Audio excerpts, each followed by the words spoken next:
예, 여러분 안녕하세요. 오늘도 그럼 이어서 마저 3월 모의고사를 풀어보도록 하겠습니다. 여러분들 지금 많이 피곤하시죠? 저도 사실 좀 많이 졸려요. 지금 우리가 이걸 밥 먹고 5교시에 찍는 거라서 사실 좀 가물가물합니다.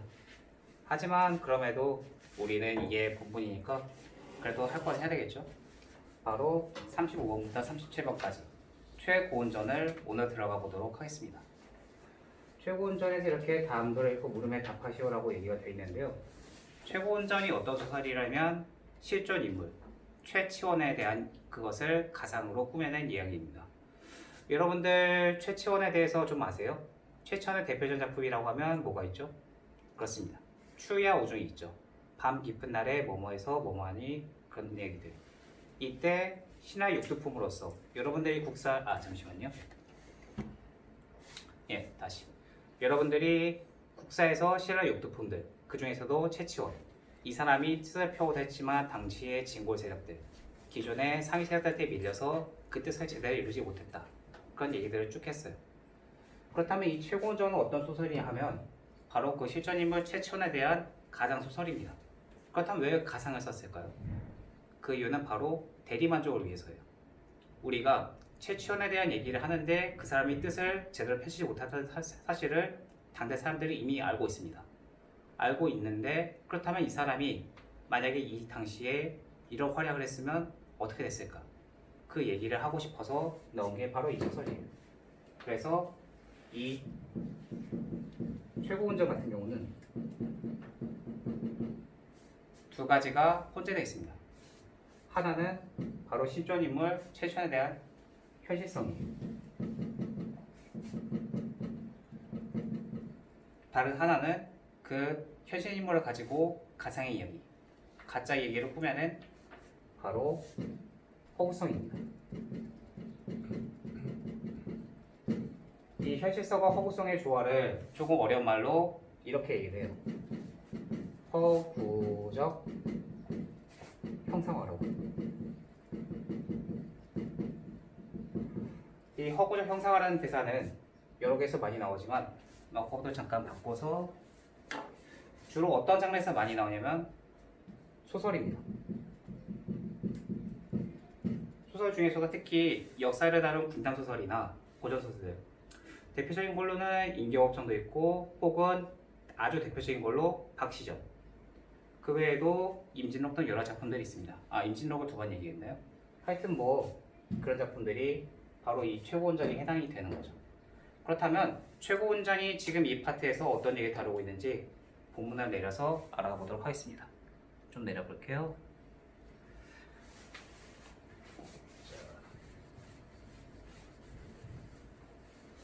처음 문단을 살펴보시면 중국 황제가 크게 화를 내어라고 했는데 이게 이 앞에서 뭔 얘기가 있었냐면 중국 황제가 자기네 지식 자랑, 그러니까 일종의 학문적 자부심이죠.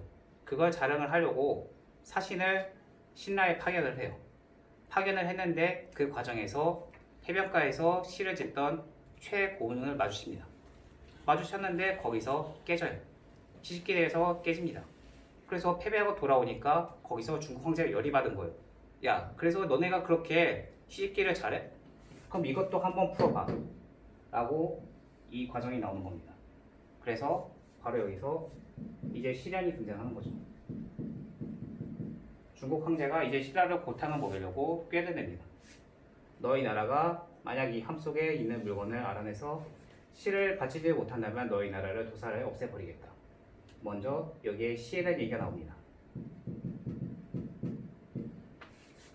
최치원의 작품은 최치원의 대표적인 예전의 사례가 황소를 토황소 경문, 그러니까 중국 당나라의 반란군 지도자 황소를 시집기로 물리쳤다, 그런 얘기가 많이 나오죠. 그래서 그거를 모티브로 삼은 최고운전에서도 작중 주인공인 최고운, 최치원, 엄밀히 말하면 최치원이지만 여기서는 가상인물이니까 최고운이라고 지칭을 하겠습니다. 최고운의 시집기가 계속 등장합니다. 그 시집기가 작중에서 어떻게 이루어지는지 쭉 살펴보도록 할게요. 이렇게 얘기를 해서 즉시 나라의 선비를 불러보아 이르시기를 너희 유승 중에 이 함 속에 있는 물건을 알아내어 시를 짓는 사람은 장차 관직을 높여 땅을 나눠줄 것이다 하심에 아무도 그 물건을 나누는 즉부터요 온 조장이 들끓더라 라는 얘기가 나옵니다. 여기서도 시집기가 나오죠. 내려가 보겠습니다. 이때 아이도 이 아이가 바로 최고은입니다. 여기서 처음으로 주인공이 등장을 하죠. 등장을 해서 또 한 얘기를 들어요. 승상의 딸아이가 아름답고 재가 띠하며 기라 적혀 있는 소문을 들었는데 이제 거울을 수상한 장사로 사칭하고 서울로 들어갔다. 그러고는 승상대 문 앞에서 거울 수상을 말 1차례 외쳤는데 거기서 사건을 벌여요. 일부러겠죠? 거울을 오히려 떠트려 깨뜨렸다. 이걸 왜 할까요? 수작을 부려서 일부러 노비가 되기 위해서입니다. 노비가 돼서 어떻게 해요? 바로 승상의 딸에게 접근하기 위해서죠.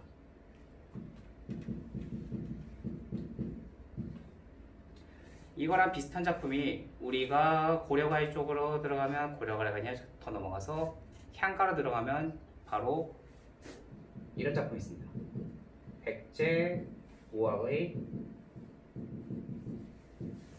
서동요리. 혹은 한 가지를 더 들자면 그러니까 이런 것도 있겠죠. 온달전.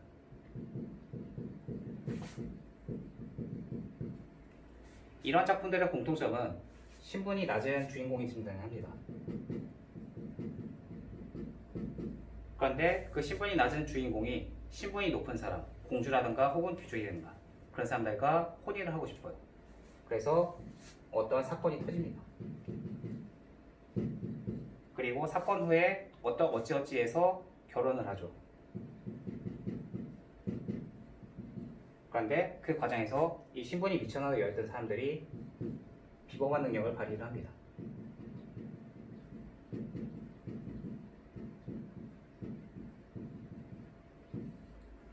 여러분도 보면 아시겠지만 고전이나 고전 소설이나 고전 시가들 그런 작품들에서는 서로 다른 얘기임에도 불구하고 인물과 장소만 바꿨지 이렇게 비슷한 구도를 다루고 있는 작품들이 굉장히 많아요. 이 서동요랑 온달전 그리고 최고원전도 그런 부류 중 하나입니다. 그 점을 한번 여기서 기억을 해두세요. 지워볼게요. 그럼 넘어가서 이제 거울을 일부러 깨트립니다. 깨트려서 이미 거울을 깨트렸으니 다른 걸로 뭐 하겠습니까? 이 몸이 노복이 되어 거울을 깨트린 보상을 하겠으니 청을 들어주셔서 라고 하는 거죠.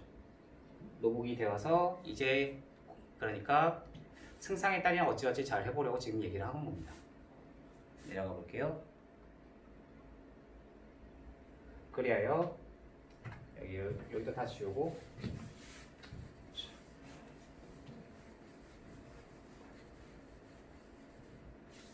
이제 자신은 거울을 원치다 깨뜨렸으니 파경로를 불러주시옵소서 라고 얘기를 하죠. 그런데 그 파경로가 이제 일을 맡기니까 여러가지 비범한 일을 벌이기 시작해요. 뭐가 있죠? 말 먹이는 일을 하니까 말 무리들이 알아서 따라옵니다. 그리고 또 말 무리들 이끌고 나가 사막에 흩어놓고 가면 어디서 애들이 나타나요. 청이동자 나타나서 알아서 일을 해줍니다. 이러한 신기함을 직사하지 않는 일이 없다 라고 얘기를 합니다. 지금 이러한 모습들이 뭐냐면 비범하면 뭐죠?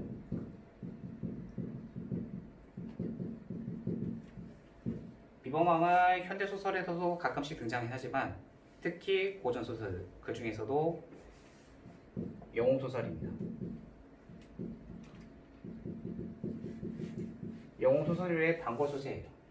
그 사람의 비범함을 나타내기 위해서는 제일 먼저 앞에 이게 있어야 됩니다. 바로 시련이에요. 지금 최치원이 그러니까 최고원이 어떤 시련일 것 같죠? 자기가 일부러 하긴 했지만 승상내에서 아끼는 거울을 깨트렸어요. 그 깨트린 대가로 노비가 됩니다. 그런데 그런 비천한 노비가 된 와중에도 자신의 능력을 이렇게 증명을 해보여요. 이러한 시련과 비범함, 양자 구도가 영웅소설에서 굉장히 많이 나옵니다. 잠시만요. 지금 건 개인정보니까 다들 좀 잊어주세요. 이건 좀 빼고 다시 해보겠습니다. 이 시련과 비범함, 양자 구도가 그러니까 영웅소설에서 주요한 소설 중 하나입니다. 그래서 이 최고원전도 엄밀하게 말하면 영웅소설의 한 부류예요. 이 점을 한번 기억해 두시기 바라겠습니다.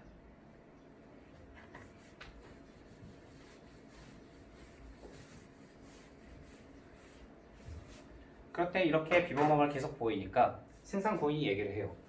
파경론은 생김새가 기이하고 말 다름새도 또한 기이하니 필시 비범한 사람일 것입니다.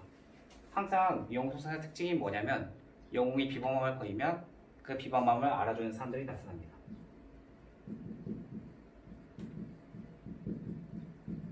그럼 알아주면 어떻게 할까요? 도움을 주죠. 조력자가 나타납니다. 이 조력자도 영웅소설의 특징 중 하나예요. 이것도 기억해 두시길 바라겠습니다. 한이 승상도 옳게 여기고 그 말을 따랐다 하는데 여기서 이제 쭉 마찬가지로 하늘에서 선녀가 밭에 내려와 걸음을 주워갖고 풀을 뽑으니 전보다 배나 아름답고 더 부성하였다. 계속해서 비범함을 얘기를 하고 있습니다. 위문단은 넘어가 볼게요. 자, 그럼 이제 지우고 중략 부분의 줄거리가 쭉 나오죠. 승상은 실을 지으라는 임금의 명령을 받고 실험에 빠진다. 지금 아까 나라 전체 신라에 얘기했던 그 중국 황제의 심술이 여기 다시 이렇게 다시 승상이 떠넘겨집니다. 일종의 짬처리라고 하죠. 실험에 빠졌는데 파경로의 비범함을 알아차린 딸의 권유로 승상이 그 일을 맡겼는데 파경로가 여기서 한 가지 더 조건을 걸어요. 파경로가 자신의 사위를 삼는다면 아까 얘기했었죠. 백제무왕이라던가 그런 사람들 그것처럼 지금 이 사람이 본격적으로 조건을 겁니다. 결혼을 하기 위해서 실을 짓겠다고 말한다. 파경로가 노비한 이후 혼인이 반대 승상은 딸이 설득하자 결국 파경로를 사위를 맞이합니다. 그렇다 이제 실을 짓기 시작하죠. 실은 내일중을 지을 것이니 너무 재촉하지 마오라고 치원이 얘기를 하는데 학원의 승상의 딸도 조민의 벽에 불에 노툭하고 스스로 부태롱자와 발발 끼고 잤다 하는데 한 가지 더 신기한 일이 벌어집니다. 꿈속에 상룡이 하늘에서 내려와 실을 버타며 무늬 옷을 입은 동작 11용이 뭐뭐하고 뭐뭐했다. 여기까지 쭉 마찬가지로 비범함을 보이고 있습니다. 시원 역시 깨어나 실을 지어 벽에 붙은 종이에 써놓으니 용과 뱀이 놀라 끈덩어리 듯 하더라. 여기도 마찬가지로 시집기가 또 나타나고 있죠. 시의 내용이 즉슨 이러합니다. 둥글고 둥근 함 속의 물건은 반은 휘고 반은 노란데 밤마다 때를 알아 울려 하건만 뜬만 먹으면 뜬 또 하지 못하더라 라는 얘기를 하죠. 우리는 여기서 이거에 벌써 계란이란 것을 유추해낼 수가 있습니다.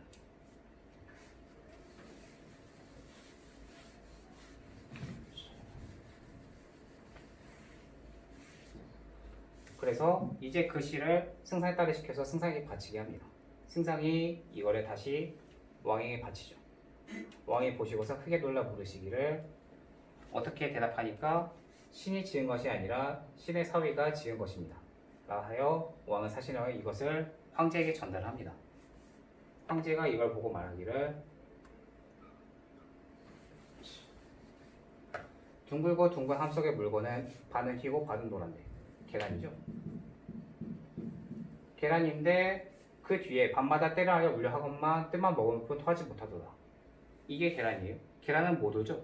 그래서 반은 맞았는데 반은 틀렸어 라고 선을 그었는데 반전이 일어납니다. 그러니까 함을 열고 달걀을 보니까 열어나 따뜻한 꿈속에서 있었으니 얘가 부화가 돼버려요. 그래서 병아리가 됐으니까 결국 울지 못한다. 이것도 전부 완벽한 정답이 돼버린 겁니다. 황제가 탐복하여 말하기를 이면 천하의 기재로다 라고 인정을 합니다. 하고 학살을 불러보시니 신청하지 않는 이가 없었다. 최고운전.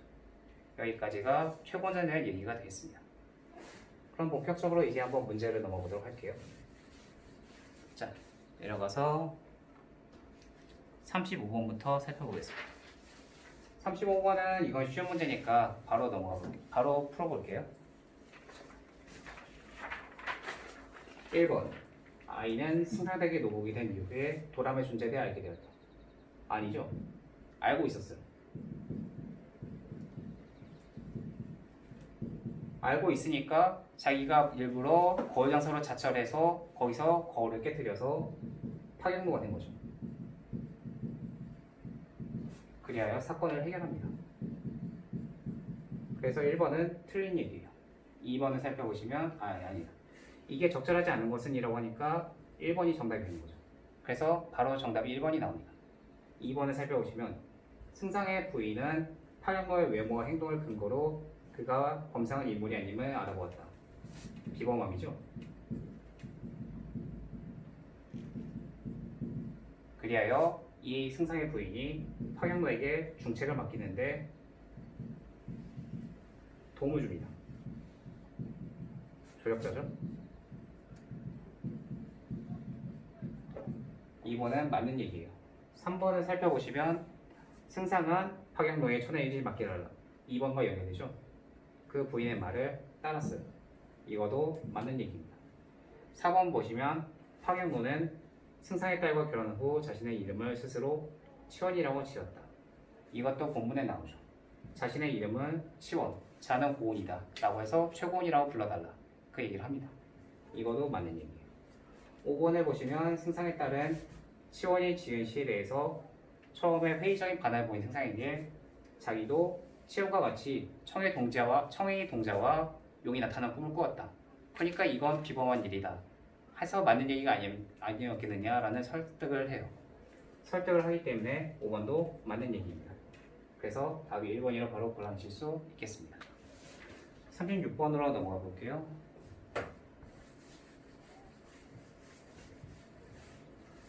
36번을 살펴보시면 아까도 계속 얘기했던 파경노라고 하는 건 깰 팔자에 거울 경자 그리고 노비 노자입니다. 즉 거울을 깨트린 노비란 뜻이죠. 그만큼 거울은 지금 이 작중 대목에서 중요한 소재예요. 그렇다면 이 중요한 소재가 어떻게 나타나느냐를 살펴봐야 될 텐데 1번부터 쭉 살펴볼게요.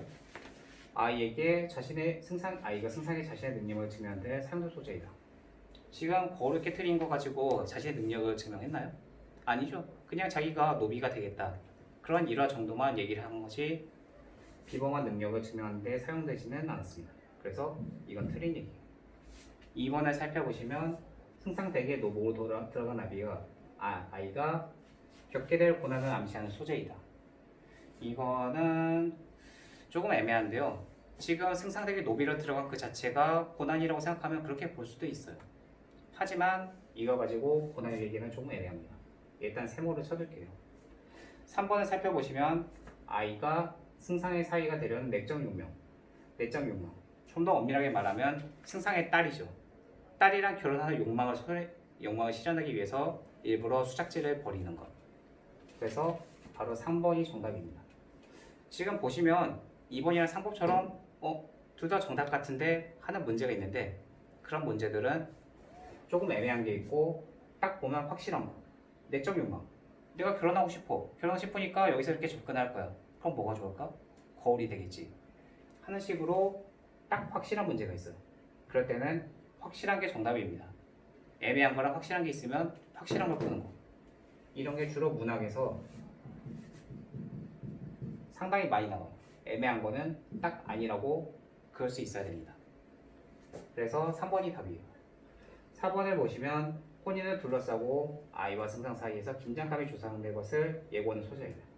긴장감이라는 것은 일종의 갈등이 되겠죠. 근데 여기서는 혼인을 둘러싸고 딱히 그런 모습은 나오지 않아요. 그 뒤에 이제 파경노가 그 문제 해결할 수 있으니 나를 결혼을 시켜달라 라고 할 때 그때 갈등은 나타나지만 이 거울은 그냥 그 사건으로 끝납니다. 그래서 4번도 틀린 얘기예요. 5번을 보시면 아이가 승상딸의 뛰어난 재회와 절기를 시험할 수 있는 기회를 제공한 소재이다. 나오나요? 안 나오죠? 5번도 틀린 얘기. 그래서 3번이 정답이 되겠습니다. 그럼 마지막 37번은 넘어오도록 하겠습니다. 이게 자꾸 더 꺼지네. 아래 내려서 보시면 3점짜리죠. 3점짜리는 뭐가 중요할까요? 보기입니다. 보기를 잘 분석하셔야 돼요. 보기에서 잘 분석을 안 하면 3점짜리는 아무리 다른 걸 잘 읽어도 여기서 안 되면 문제 자체가 틀려요. 그럼 보기가 어떤 내용인지 한번 천천히 알아보도록 하겠습니다.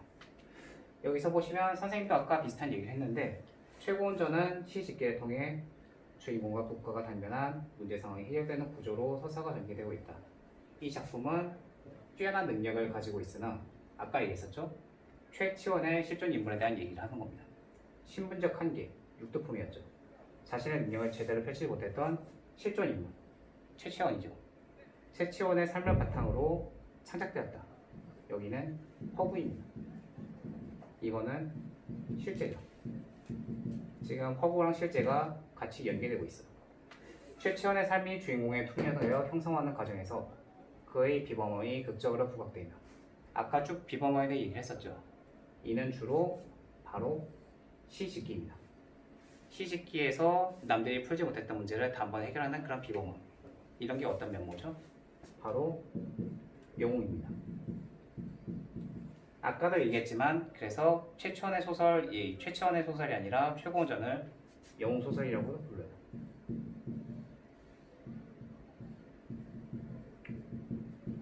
그럼 이 사람이 시집기를 어떻게 되는 건지 여러분들 지금 다시 넘어가서 본문을 좀 주목해 주세요. 선생님은 바로 문제를 풀겠습니다. 기억에서 시집기라는 얘기 나오죠? 기억에서 시집기는 어떤 내용이에요?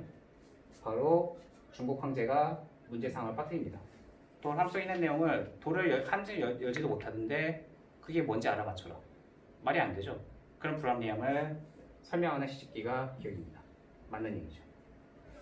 이해는 살펴보시면 니엔에서 시집기는 국가적 문제를 해결할 수 있는 문제가 없다. 아무도 못 풀었다 그랬죠? 니엔도 맞는 얘기. 맞는 얘기입니다. 아 죄송합니다. 목이 좀 막히네요. 디귿에서의 시집기는 초월적 요소와 결합하여 인물의 비범함. 지금 디귿이 어떤 내용이 나오고 있나요? 자, 디귿에 보시면 아침에 말무리가 척이동자가 나타나 비범한 얘기죠. 맞는 얘기입니다. 4번에 보시면 리을에서 시집기는 신부적 한계로 인한 울분을 직접적으로 토로하는 수단이요. 이게 맞는 얘기인가요? 치원 역시 시를 지었다고 했는데 여기서는 특별히 울분이나 그런 게 나타나지 않아요. 그냥 시를 지은 거죠. 비범하게. 그래서 4번이 정답입니다. 5번을 살펴보시면 5번의 시집기는 왕이 이걸 사신을 하여금 대국 중국의 황제에게 바칩니다. 그래서 개인의 비범 능력. 여기서 최고원이죠. 최고의 능력을 국가에게 발휘를 하여 나라를 구원을 합니다. 그래서 5번도 맞는 얘기가 되겠습니다. 결국 답은 4번이 되는 거죠. 자, 여기까지 하겠습니다.